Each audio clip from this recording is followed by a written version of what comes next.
इस सवाल हमको क्या करना है, उस त्रिभुज का क्षेत्रफल ज्ञात करना है जिनके शीर्ष क्रमशः 3 बिंदुओं में दिए गए, ठीक है ना। आप पहले भी त्रिभुज का क्षेत्रफल निकालना सीखे हैं कई सूत्रों में। जैसे मान लीजिए आपने किसी त्रिभुज का क्षेत्रफल निकालना सीखा है 1/2 आधार इंटू शीर्षलंब, सीखे है ना, समकोण त्रिभुज का क्षेत्रफल। और एक सूत्र का आपने प्रयोग किया था, हीरोन सूत्र याद है,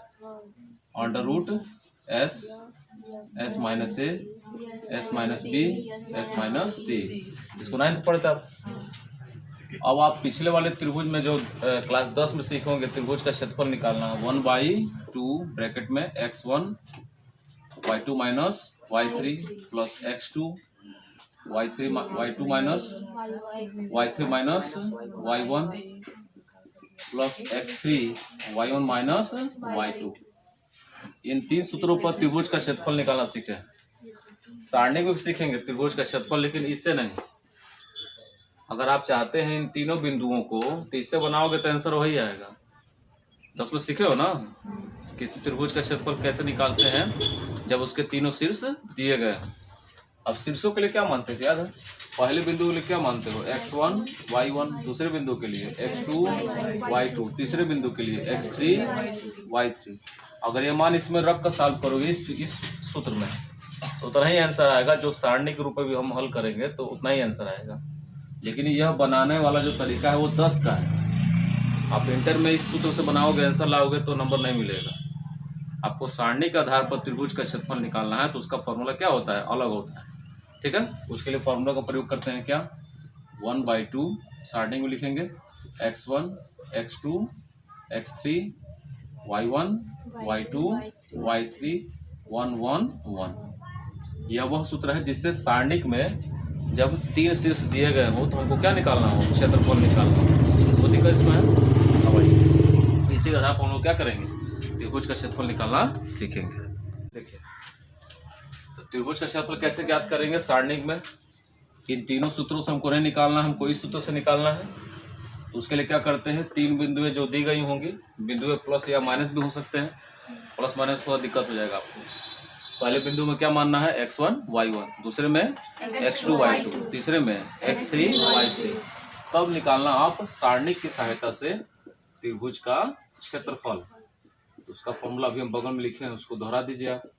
1/2 सारणिक में x1 x2 x3 y1 y2 y3 1 1 1, ये फिक्स है। चलिए मान रखिए 1/2 x1 x2 x3 2 1 10, बहुत आसान है। y1 y2 y3 7 1 8 और 1 1 1, ये फिक्स है, यहाँ रखना है आपको। अब सारणी जैसे हल करते हो उस तरह हल करो। सारणी हल करने का तरीका क्या है, इस अंक का प्रयोग करेंगे 2 का, तो इनका क्रॉस मल्टीप्लिकेशन इंटू होगा।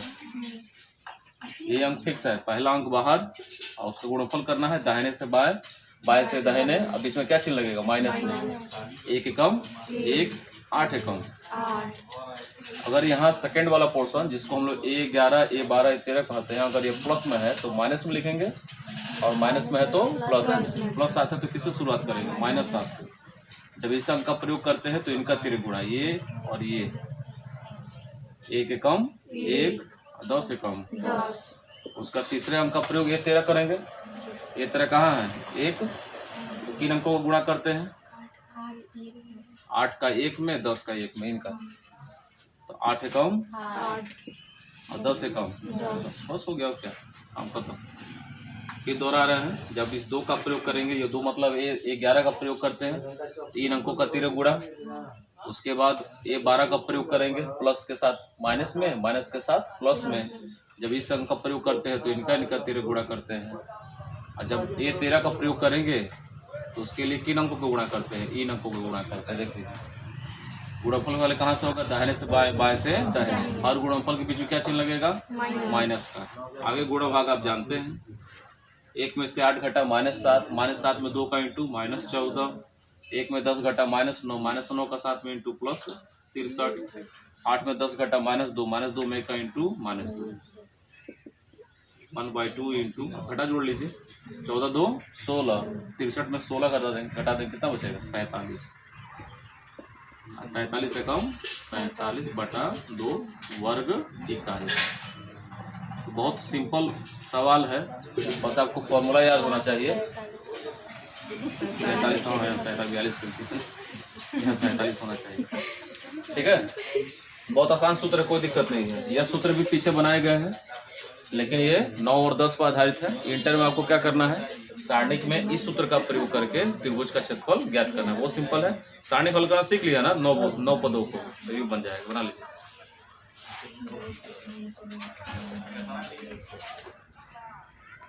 कभी किसी चर का मान पूछेगा निर्देशांक में, यहाँ निर्देशांक में x भी हो सकता है, y भी हो सकता है, k भी हो सकता है, लैम्डा हो सकता है, कुछ भी हो सकता है।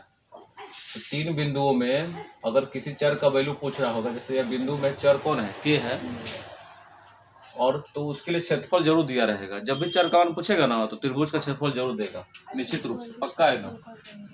तो क्या लिखेंगे, क्योंकि कितने बिंदु हैं, 3 बिंदु है ना, तीनों बिंदुओं को क्रम से क्या मानेंगे, क्रमशः x1 y1 x2 y2 x3 y3। पहले बिंदु में x1 y1, दूसरे बिंदु में x2 y2, तीसरे बिंदु में x3 y3। और तब नीचे लगाना हल में प्रश्नानुसार क्या दिया है, त्रिभुज का क्षेत्रफल।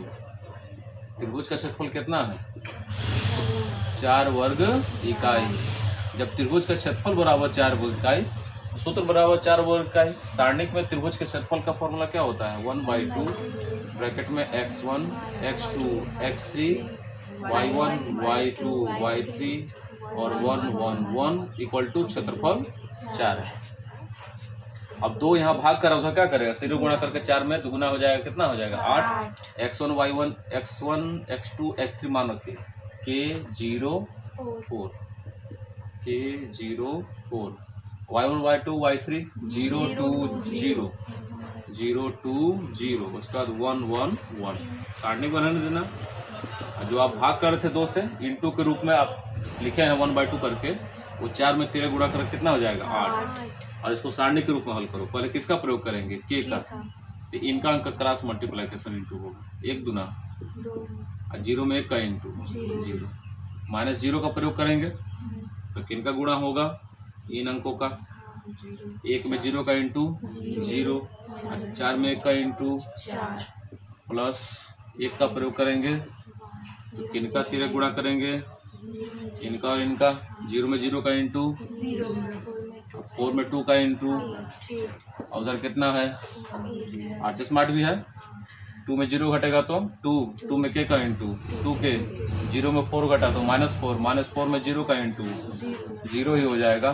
और 0 में 8 घटा तो कितना बचा, -8 से 8 में 1 का इंटू -8 इक्वल टू कितना, -8 जाएगा, क्या हो जाएगा +8 8 8, 2 से 16 कट जाएगा, के बराबर कितना बचा।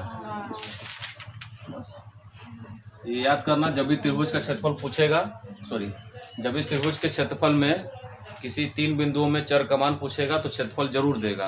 सारणी का सूत्र लिखिए बराबर और रख कर सॉल्व करिए। समीकरण LHS बराबर RHS रख कर सॉल्व करिए, चर का मान ज्ञात बना लीजिए।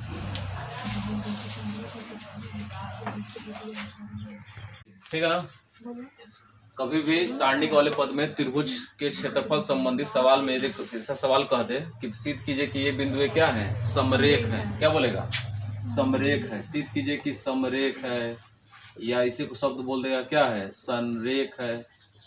समरेख या संरेख का अर्थ क्या होता है कि 3 बिंदु एक ही रेखा पर क्या है, स्थित है। ये मान लो बिंदु A, बिंदु B और बिंदु C एक ही रेखा पर जब स्थित होगा तो उसको क्या कहेंगे, समरेख कहेंगे। अब यदि त्रिभुज के तीनों शीर्ष समरेख ही हैं तो इन तीनों बिंदुओं से जो आप क्षेत्रफल निकालेंगे, त्रिभुज का क्षेत्रफल, जो सारणी का जो सूत्र है त्रिभुज के क्षेत्रफल का, उसका हल क्या प्राप्त होगा, 0 प्राप्त होगा। तो हमने क्या किया है, तीनों बिंदुओं में क्रमशः पहले बिंदु को x1, इन दोनों को एक साथ y1 मानेंगे। दूसरे बिंदु में x2, इन दोनों के साथ y2। तीसरे बिंदु में x3, इन दोनों को एक साथ y3 मान लेंगे। x1 y1, x2 y2, x3 y3। और त्रिभुज का क्षेत्रफल का फॉर्मूला लगाकर उसको सॉल्व कर रहे हैं। x1 x2 x3 a b c है सवाल में, देख लीजिए भर दिया हमने। y1 y2 y3 b + c c + a a + b भर दिया हमने। और एक एक तो सूत्र में होता ही है। गुणनफल जैसे करते हैं सारणी में उस तरह करिए। जब ए का प्रयोग करेंगे तो 1 में सी प्लस ए का इंटू सी प्लस ए आएगा, और ए प्लस बी का 1 में इंटू होगा तो ए प्लस बी, बीच में क्या चिन्ह लगेगा? माइनस का। माइनस के साथ बी प्लस सी का प्रयोग करेंगे तो 1 में बी का इंटू बी और सी में 1 का इंटू सी के साथ रहेगा। फिर 1 का प्रयोग करेंगे तो 1 ए प्लस बी का बी में इंटू ए प्लस बी का बी में इंटू लिखे हैं, अभी गुणा नहीं किया है। माइनस के साथ सी का सी प्लस ए में इंटू, इस तरह क्रम इंटू कराएंगे। अब हल करके क्या लाना है आपको? 0 लाना है। हल करिए इसको। ए सी प्लस ए अपनी जगह है, माइनस से ब्रैकेट खोलना पड़ेगा, अंतर दोनों प्लस है, दोनों क्या हो जाएंगे? माइनस। अब यहाँ इंटू कराइए आप, बी में बी का, अब तो आसानी हो जाएगा। ए प्लस बी और ए माइनस बी का into, A square minus B square, B square minus C square हो जाएगा। प्लस 1 का प्रयोग है, यहाँ पर इंटू कराइए, बी में ए का इंटू ए बी में बी का इंटू सी में सी का इंटू सी स्क्वायर माइनस सी का ए में इंटू माइनस ए सी ए चाहे सी जो भी लिखना चाहिए। 1/2 यहाँ ए से ए कैंसिल हो गया। अब ए से ब्रैकेट खुलेगा, ए में सी का इंटू ए सी और ए में बी का इंटू माइनस ए बी। यहाँ माइनस से ब्रैकेट खोलो, दोनों का चिन्ह बदलेगा, प्लस बी स्क्वायर है तो minus B square, minus C square है तो प्लस सी स्क्वायर। कुछ यहाँ कट रहा है? कोई नहीं। 1 से इंटू करेंगे तो कोई परिवर्तन नहीं होगा। B square minus C square minus ए सी, कुछ घटा जी? ए सी कट गया। चलिए ए सी प्लस माइनस कट गया, सब कट जाना है चूंकि 0 लाना ही है। सी स्क्वायर से माइनस सी स्क्वायर कट गया। अंदर ब्रैकेट में क्या बचा? 0। 0 में 1/2 का इंटू 0, चूंकि त्रिभुज का क्षेत्रफल क्या है? 0 है, शून्य है। ये तो सिद्ध करना था कि जब त्रिभुज का क्षेत्रफल शून्य है तो कहेंगे ये बिंदुएं क्या हैं? समरेख हैं। बिंदुएं समरेख, बस और क्या दिक्कत है? जब 3 बिंदुएं समरेख हो तो उसका हल करें, क्षेत्रफल क्या मिलना चाहिए? शून्य मिलना चाहिए। इस तरह का सवाल दे देना कि सारणी का प्रयोग करते हुए बिंदु इतने को मिलाने वाली रेखा का समीकरण ज्ञात कीजिए। तो 2 बिंदु निश्चित देगा, तीसरा बिंदु हमको अपने तरफ से मानना पड़ेगा। सारणी का प्रयोग करके बिंदुओं को मिलाने वाला रेखा का समीकरण बनाना है तो 2 बिंदु सवाल में जरूर दिया रहेगा। तीसरा बिंदु हम लोग क्या करेंगे? अपने तरफ से मानेंगे। माना वो बिंदु क्या है? एक्स और वाई। माना बिंदु कौन? एक्स वाई तथा 3 1 और 9 3 से जब 2 बिंदुओं से मिलाने वाली रेखा का समीकरण पूछेगा तो पहला बिंदु क्या मानोगे? एक्स और वाई फिक्स है। इसे क्रमशः x1 y1, x2 y2, x3 y3 मान लेंगे। और चूंकि कह रहा है सारणी का प्रयोग करिए तो क्या लिखेंगे? इसीलिए त्रिभुज का क्षेत्रफल बराबर क्या रख कर सॉल्व करेंगे? 0, क्योंकि अब हम 2 बिंदुओं के साथ x y क्या करेंगे? समरेख मानकर सिद्ध करेंगे। मान लेंगे ये तीनों बिंदुएं क्या है? संरेख है। तो त्रिभुज का क्षेत्रफल बराबर क्या? 0। त्रिभुज का क्षेत्रफल का मान बराबर 0। सारणिक में त्रिभुज के क्षेत्रफल का फॉर्मूला बार बार दोहरा रहे हैं। x1 y2, x1 x2, x3 y1, y2 y3 1 1 1 equal to 0। 1/0 क्या होगा? खत्म हो जाएगा। x1 का वैल्यू x, x2 का वैल्यू 3, x3 का वैल्यू 9, y1 का वैल्यू y, y2 का वैल्यू 1, y3 का वैल्यू 3 1 1 1 इक्वल टू क्या होता है? 0। बस हो गया, समीकरण बना लेंगे हम लोग। x का प्रयोग करेंगे तो 1 एकम 1, 3 एकम 3, माइनस y का प्रयोग करेंगे तो माइनस y 1 3 3, 9 एकम 9। अच्छा यहाँ भूला भी जाओगे तो दिक्कत नहीं होगा। 9 एकम 2 बोल बगले में 1 का प्रयोग करोगे तो 3 3 9, लेकिन यहाँ मत भुलाना, यहाँ भी तो हो जाएगा। 9 एकम 9 यहाँ भी, 9 एकम 9 यहाँ भी इक्वल टू कितना उधर? 0। 3 में 1 घटा तो 1 में 3 घटा तो -2, इसका इंटू कराएंगे तो -2। 3 में 9 घटा तो -6, इसमें इंटू कराएंगे तो +6y। 9 में 9 घटा तो 0, 0 में इसका इंटू, खत्म इक्वल टू समीकरण उधर। अब एक काम करना, x माइनस नहीं होना चाहिए समीकरण में, भले y प्लस में हो तो माइनस कॉमन कर लो, 2x प्लस हो जाएगा 6y माइनस, और भी कुछ कॉमन करो अच्छा लगे, और अच्छा कॉमन करो, -2 कॉमन करो। माइनस क्या हो जाएगा? प्लस x के साथ अब प्लस क्या हो जाएगा, -2 दिया इक्वल टू क्या उधर 0, -2 0 के साथ क्या हो गया खत्म, x - 3y इक्वल टू क्या मिला 0। ये हो गया आपका समीकरण। ठीक है, चलिए बना लीजिए।